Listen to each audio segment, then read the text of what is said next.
Hey everybody, it's Rob from Flailthroughs. This is Gundam Battle Operation 2, and this is a request from Henry, who wanted the Zaku 1 sniper type as a Raven Guard scout from Warhammer 40k. I think I might have borked the upper arms a little bit, because, as far as I can tell, the Raven Guard scouts have bare upper arms, and flesh tone is weird on robots, but otherwise, I think it came out fairly well. I just wish I had been able to. I wish there was a decal placement on the Zaku 1 sniper for the center of the chest, because the Vish Donahue, winged skull would be about perfect for that. Unfortunately, it was not to be, but otherwise, I like how this came out. And this was just a really fun round.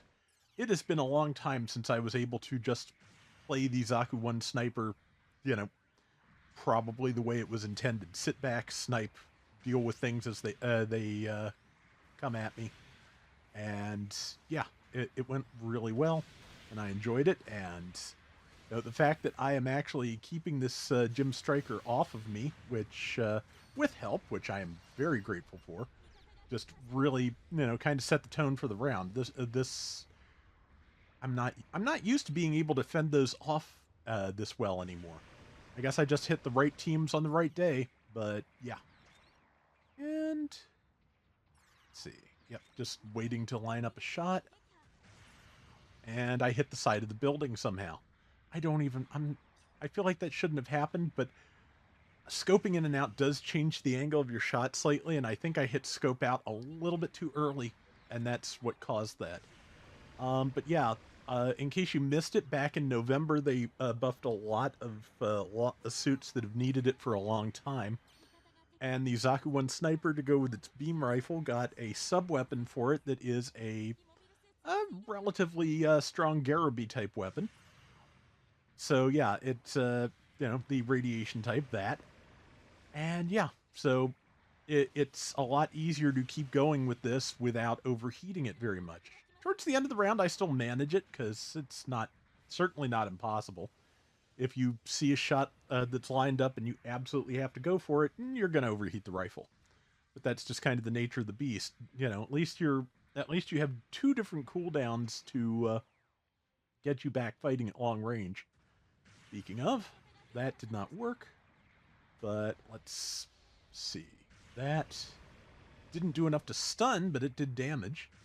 Yeah, and that person, I think, just saw I was there and decided they'd rather be fighting on the other side of that partition, which, smart. Because, yeah, this Zaku 1 sniper always was good. I believe I don't know if I maxed the hanger, but it does have it does have both the enhancement part and I believe level 2 ranged overtune. Uh, I did get a modification on it, but it's melee defense, so luckily that's not going to come up very often in this round. 350.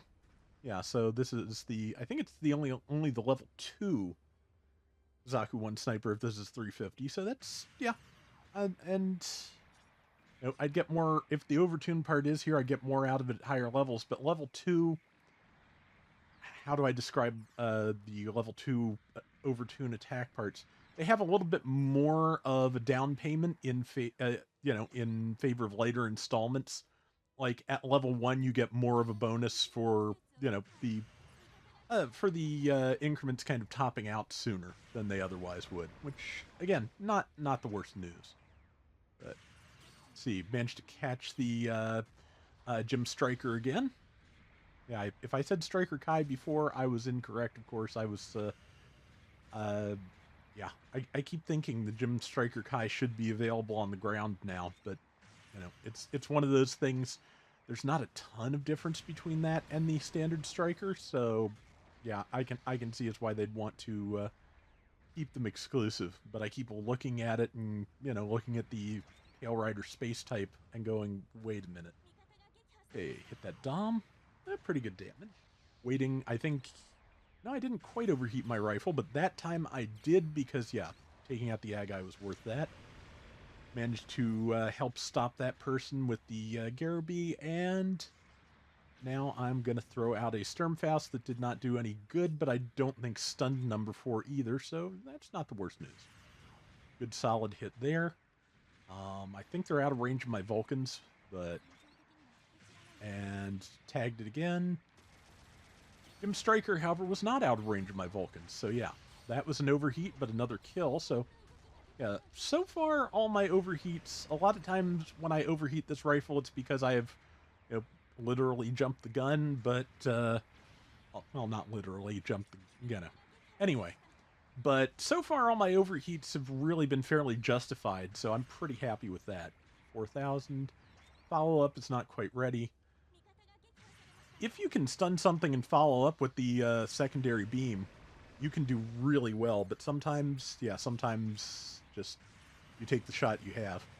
And I backed up a little bit here because the, you know, I'm very happy for the Ag-I to be defending me. I very much appreciate it, but also just want to try not to have them in my line of fire, which is easy to do sometimes when people are right next to you. Just, again, sometimes just the targeting and all get just a little bit weird in certain circumstances. So really don't want to stun somebody who was nice enough as to be, you know, hanging out trying to make sure nobody got to me.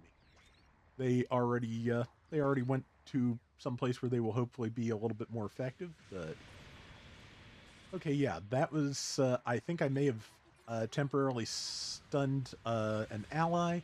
I'm not sure if it can do that or not. It should be build stun, so I don't think it will, but I could be wrong. And there goes the Striker custom again.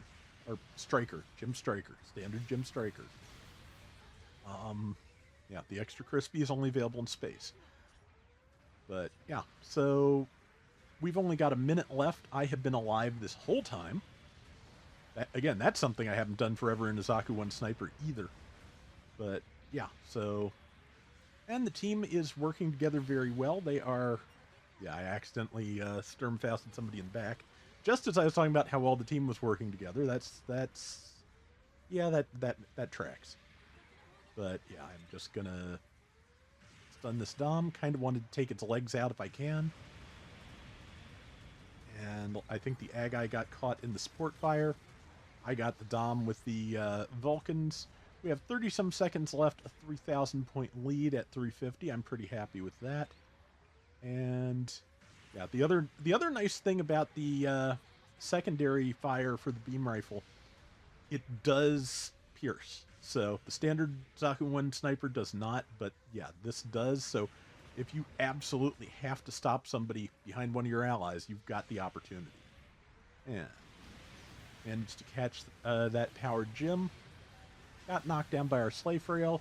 And with like 5 seconds left to go, that's my first death in the round. That's fine. You know, I am perfectly happy with how this round went. So yeah, no complaints here. Yeah, that was a fun one. Like I said, it's been years since I got to run the Zaku 1 Sniper this way. 3630, 100,000 damage at 350. I'd say that's pretty good. And the final count is, I think it was 8-1. 8-1. Yeah. So I hope you enjoyed it, Henry. And that is going to do it for today's Gundam Battle Operation 2. We'll be back soon with more. Till next time, everybody take care and have fun. Later. Still trying to get the RF Gelgug, but right now my good rolls seem to be in G Generation Eternal. I've managed to, since the game started, get the EX versions of the Sazabi, the Gundam Exia, and the EZ8, which of course all come with you know, their own pilots, so that's been very handy. But yeah, still really enjoying that. So I've almost got the G-Quacks maxed out. It needs like one more level. It only does have the one the Heat Hawk, which is a shame, but yeah, I've got it leveled enough that even with just the Heat Hawk, it does pretty substantially.